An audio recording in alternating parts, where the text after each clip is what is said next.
7 IAS अधिकारियों को अतिरिक्त प्रभार दिया गया है। ये नई लिस्ट सामने आई है 7 आईएएस अधिकारियों के अतिरिक्त प्रभार को लेकर। रवि जैन को सीईओ आमेर विकास प्राधिकरण का अतिरिक्त प्रभार। अन्य नाम भी सामने आए हैं, एक एक करके आपको सभी नामों के लिस्ट बताएंगे।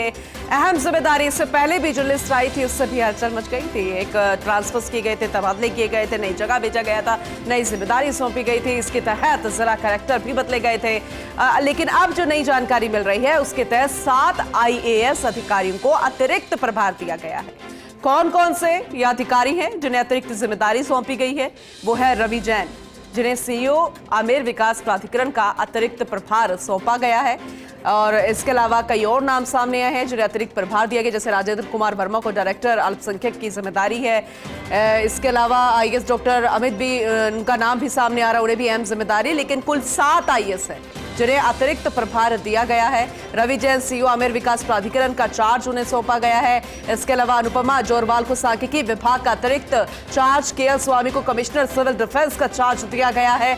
यह नाम भी सामने आ रहा है। शाहीन अली खान को डायरेक्टर आईएएससी का अतिरिक्त चार्ज, राजेंद्र कुमार वर्मा को डायरेक्टर अल्पसंख्यक विभाग का अतिरिक्त प्रभार, आईएएस डॉक्टर अमित यादव को कलेक्टर डी का अतिरिक्त प्रभार। ये एक एक करके आपको 7 नाम, 7 आईएएस अधिकारियों को जिन पर जिम्मेदारी नई सौंपी गई है, अहम जिम्मेदारी सौंपी गई, अतिरिक्त जिम्मेदारी सौंपी गई है, विश्वास जताया गया है। और ये बेहद खास है, बेहद अहम है ये 7 नाम। और क्यों इनके नामों को चुना गया अतिरिक्त कार्य प्रभार के लिए, ये भी हम आपको डिटेल में बताएंगे। इस पूरे लिस्ट का पोस्टमार्टम करके बताएंगे। लेकिन फिलहाल ये 7 आईएएस अधिकारियों को अतिरिक्त प्रभार, रवि जैन को सीईओ आमेर विकास प्राधिकरण का अतिरिक्त प्रभार सौंपा गया है। इसके अलावा अनुपमा जोरवाल को सांख्यिकी विभाग का अतिरिक्त प्रभार दिया गया। इससे पहले भी एक लिस्ट सामने आई थी, लंबे चौड़े लिस्ट, जिसमें बदलाव किया गया था, नई जिम्मेदारियां सौंपी गई थी अधिकारियों को। और अब अनुपमा जोरवाल को सांख्यिकी विभाग का अतिरिक्त प्रभार, रवि जैन को सीईओ आमेर विकास प्राधिकरण का अतिरिक्त प्रभार। इसके अलावा शाहीन अली खान को डायरेक्टर आईएएससी का अतिरिक्त चार्ज,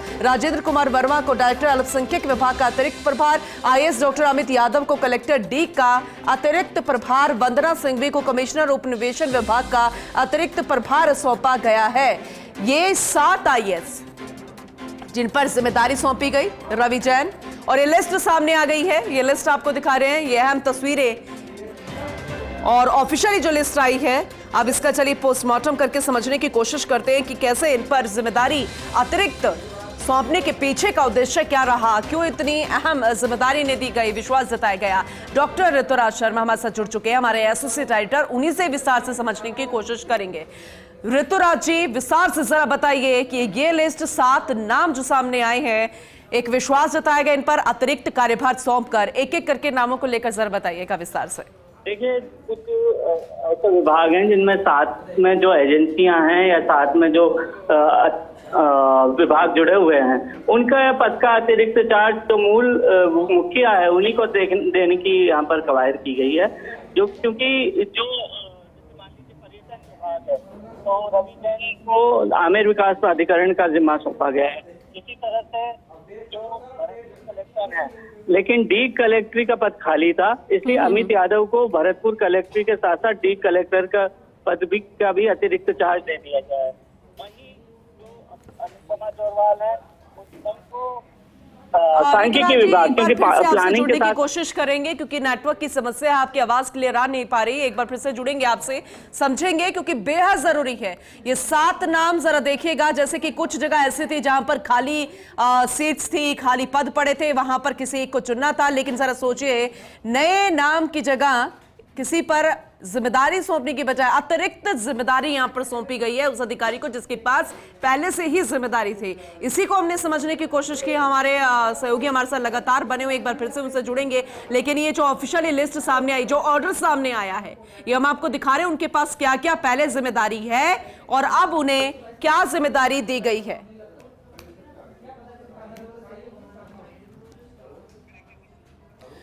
डॉक्टर ऋतुराज शर्मा हमारे साथ एक बार फिर से जुड़ चुके हैं, ज्यादा जानकारी उनसे लेंगे। ऋतुराज जी, अब अपनी बात कंप्लीट कीजिएगा। पूनम, जो मूल विभाग है उनके मूल विभाग के साथ साथ जो सहायक जो एजेंसियां होती हैं उसी विभाग से जुड़ी हुई, उनके पद का अतिरिक्त चार्ज जो उस विभाग का प्रशासनिक मुखिया है उसी को देने की यहाँ पर कवायद की गई है।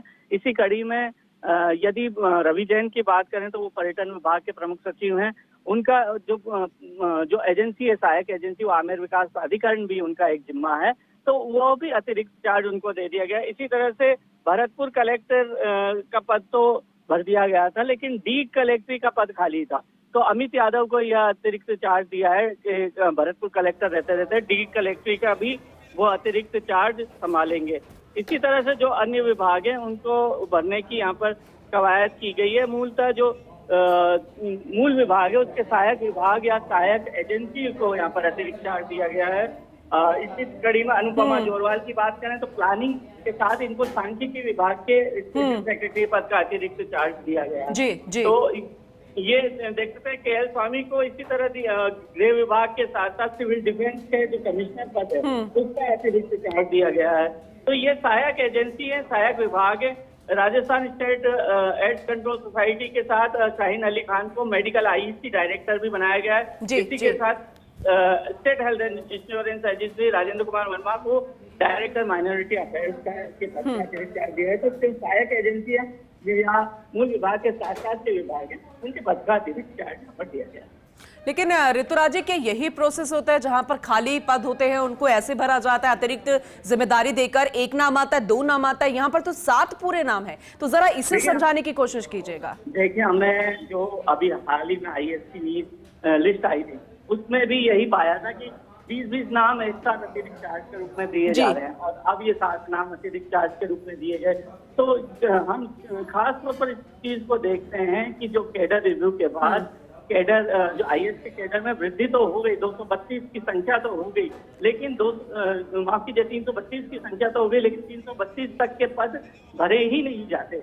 यह खास बात देखी जाती है। जी। और दूसरी बात, काफी बड़ी संख्या में केंद्र की ओर रुख करने के कारण जो स्ट्रीम क्लास है ब्यूरोक्रेसी की, उसमें कहीं ना कहीं अभाव नजर आता है कि विभाग जो मूल विभाग हैं या जो सहायक विभाग है मूल विभाग के साथ जितने इम्पोर्टेंट रहते हैं उनमें ही रिक्तता रहती है। और यही कारण है कि जो मूल जो अफसर होता है, प्रशासनिक मुखिया होता है उस विभाग को, उसी के उसके पद का अतिरिक्त चार्ज दे दिया जाता है। एक दूसरी बात इसमें यह भी सामने आती है कि क्योंकि वो पूरा विभाग का कमांडिंग ऑफिसर होता है और नियंत्रण उसी के हाथ में रहता है, तो ऐसे में भी क्योंकि पूरे विभाग की जो सहायक एजेंसियां हैं या सहायक विभाग हैं उनको भी वो पूरे नियंत्रण के साथ क्योंकि सिग्नेटरी अथॉरिटी वही क्योंकि विभाग में होता है, तो वह पूरे विभाग का हर काम का संचालन बेहतर तरीके से कर सके, उसके संज्ञान में सारी बात रहे और उसके बिना जानकारी के कोई भी आदेश जारी नहीं हो। इस वजह से भी ये पूरा चलिए इन सभी डिपार्टमेंट्स की जिम्मेदारी बखूबी अधिकारी निभा सके, हम ये उम्मीद करते हैं, और जनता को इसका सीधा फायदा भी मिल सके, और सरकार और इन अधिकारियों के जो बीच का सामंजस्य है वो हमेशा स्ट्रॉन्ग ही बना रहे, ये भी उम्मीद करते हैं।